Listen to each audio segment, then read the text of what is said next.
Have you ever climbed into bed at night, finally ready to rest, only to notice something strange happening in your feet?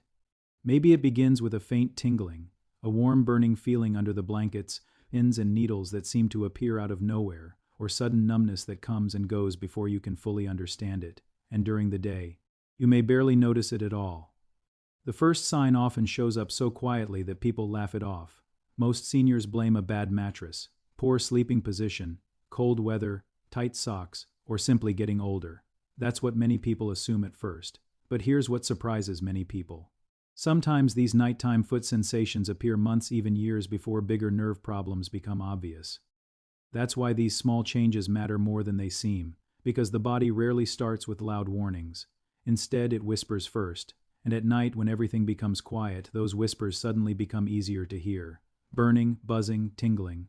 Sensations that are difficult to explain but impossible to ignore once they keep returning.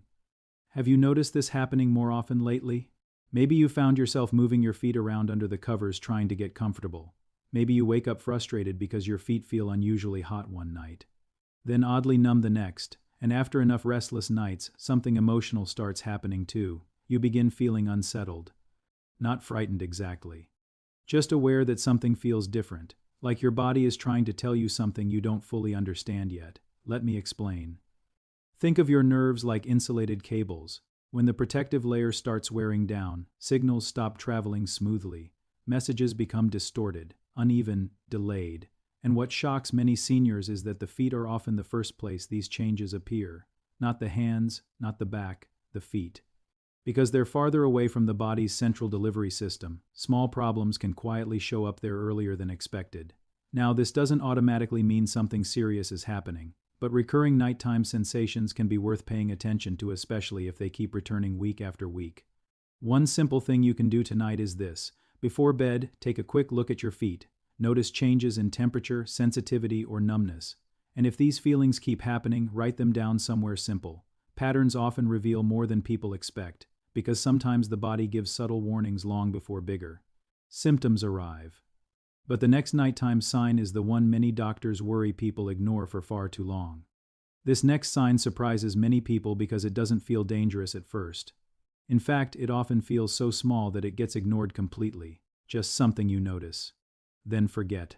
Then notice again a few nights later. But here's what makes it important. It doesn't stay small for long. What starts as occasional discomfort can slowly begin to show up more often, especially at night when your body is resting and there are fewer distractions. Some people begin noticing cramping in their feet or calves when they lie down. It can feel tight, like the muscles are refusing to fully relax no matter how much you stretch. Others describe a different kind of discomfort, a restless feeling in the feet, almost like they want to move on their own. You shift them, adjust them. But the relief doesn't last, and then there's something even harder to describe. Sharp, sudden electric-like sensations that appear for a second and disappear just as quickly. Not constant, but unpredictable. And that unpredictability is what makes it unsettling. At the same time, something else can quietly develop. Your feet may become unusually sensitive to simple things like bedsheets. What used to feel normal now feels irritating or too much. Or you may notice the opposite, your feet feel cold even in a warm room under a thick blanket, and most people explain it the same way. Dehydration, poor sleep, maybe a vitamin imbalance. Sometimes those guesses feel comforting because they make the problem seem simple. But here's where things begin to shift. What most people don't realize is that the feet often show these changes first, long before anything feels obvious in daily life. And once you understand that, these symptoms don't feel random anymore. They start to feel like part of a pattern slowly building in the background. Think of it like this. Your body is constantly running a delivery system inside you. Every second, it's sending fuel and oxygen through a vast network, like a highway system that never shuts down. But when something begins affecting that flow over time, the early changes don't show up everywhere at once. They show up at the farthest points first, and that's usually the feet. I've seen many older adults brush off these sensations for months. They adapt to them. They normalize them. They tell themselves it's just part of aging. Or tired legs. Until one day, the discomfort becomes more noticeable during walking too. Not just at night, and that's often when concern finally begins to grow. But here's where things become more important to understand. Because the next change is not just about discomfort anymore, it's about how your body starts reacting in ways you might not immediately connect to your feet at all. This is where many people suddenly realize something deeper may be going on. Because what starts as tingling or odd sensations doesn't always stay the same. It slowly shifts into something more noticeable, not painful at first, but unsettling in a different way, a kind of numbness, like parts of your feet are still there, but not fully responding the way they used to. You might step on something small and barely react, or notice that the ground feels slightly muted under your feet, especially at night when everything is quiet and your awareness is sharper. And this is the moment many people start asking themselves a quiet question: is this normal? Or is something changing in my body? Now here's the important part. What many people don't connect right away is that these kinds of changes can sometimes reflect how the body's internal communication system is working over time. Signals don't feel as sharp, reactions feel slightly delayed, sensations don't come through as clearly as before, and because this happens slowly, it's easy to adjust to it without realizing it. You start stepping more carefully, holding on to railings a bit more, paying extra attention in the dark, not because something dramatic happened, but because your body feels slightly less predictable than it used to. And that's where the emotional side quietly begins to show. Not fear at first, more like hesitation. A small loss of confidence in movements that once felt automatic.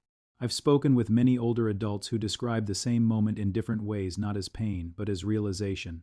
A moment where they thought, I didn't notice this happening until now. And that's what makes it so important, because when sensation changes slowly, people often adapt instead of reacting. Now, if you're someone who has ever felt strange or unusual sensations in your feet at night, even occasionally, you can simply think about it for a moment, no pressure. Just awareness, because sometimes recognizing a pattern early is more valuable than ignoring it. And here's a simple habit that can quietly help bring clarity, especially at night. After a shower or before bed, take a moment to check how evenly your feet respond to touch, not just looking, but actually noticing sensation differences between one foot and the other, small detail. But it can reveal more than most people expect. But here's where the story takes a sharper turn.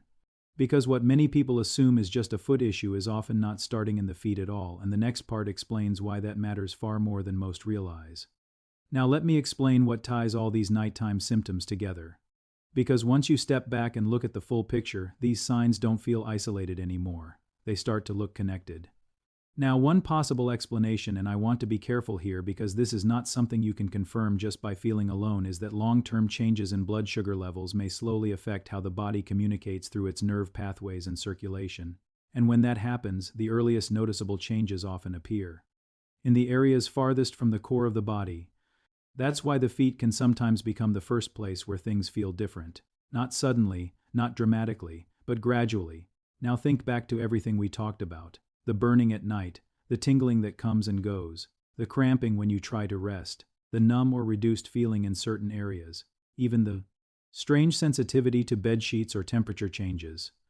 When you place them side by side, they start to form a pattern that doesn't feel random anymore. And here's something many people don't realize. At night, these sensations often feel stronger, not because the condition suddenly worsens, but because everything else becomes quiet. No walking, no distractions, no daily movement to override those small internal signals. So your awareness naturally turns inward, and what was once easy to ignore during the day suddenly becomes noticeable.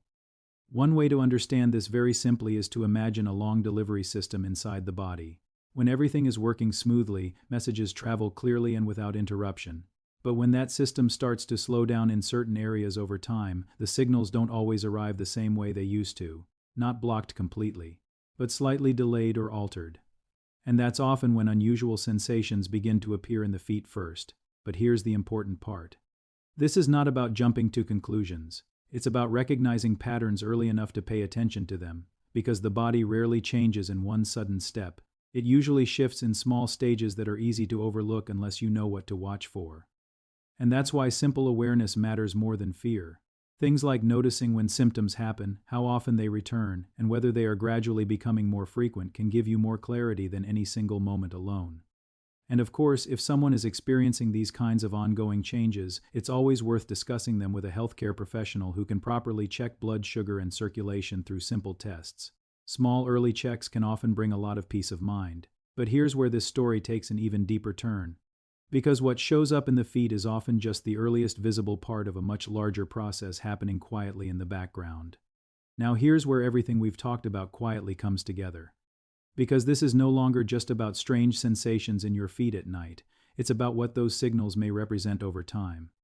For many people over 60, the real concern is not just discomfort, it's independence, the ability to walk without thinking about every step, to sleep through the night without interruptions, to move freely through daily life without hesitation. And when you look at it from that perspective, these nighttime foot changes start to feel less random and more meaningful. Now, one important possibility is that these kinds of symptoms can sometimes be seen in early changes related to blood sugar and circulation over time, not instantly, not dramatically, but slowly and quietly. And that's exactly why they are so often missed, because nothing feels urgent in the beginning, just small signals, easy to explain, easy to delay. And most people don't act in the early stage not because they don't care, but because it doesn't feel serious enough yet. But here's something worth thinking about. By the time symptoms become obvious during the day, the body has often been adjusting for a long time already. So the question is not just what is happening. It becomes, how long has my body been trying to show me this? And that thought alone changes how you see these small nighttime signs. Now yes, simple steps like staying active, watching evening habits, and checking in with a healthcare professional when symptoms persist can help bring clarity. But the most important step happens before all of that. It's noticing the pattern early enough to not ignore it. Because once you start paying attention, you may realize something interesting. These signs don't usually appear out of nowhere. They repeat, they build, they slowly become part of a pattern that was there all along, and most people only see it clearly in hindsight. So I'll leave you with this thought. The body rarely speaks loudly at the beginning. It starts quietly, especially at night when everything else is still enough for you to notice. And sometimes the difference between early awareness and late realization is simply whether you paid attention to those small signals when they first appeared, not with fear, but with awareness, not with panic, but with understanding. And maybe the real question to carry with you is this: are these just small nighttime sensations, or early signals you haven't fully interpreted yet? Because in many cases, the earliest signs are the easiest to miss, until they're finally understood in hindsight.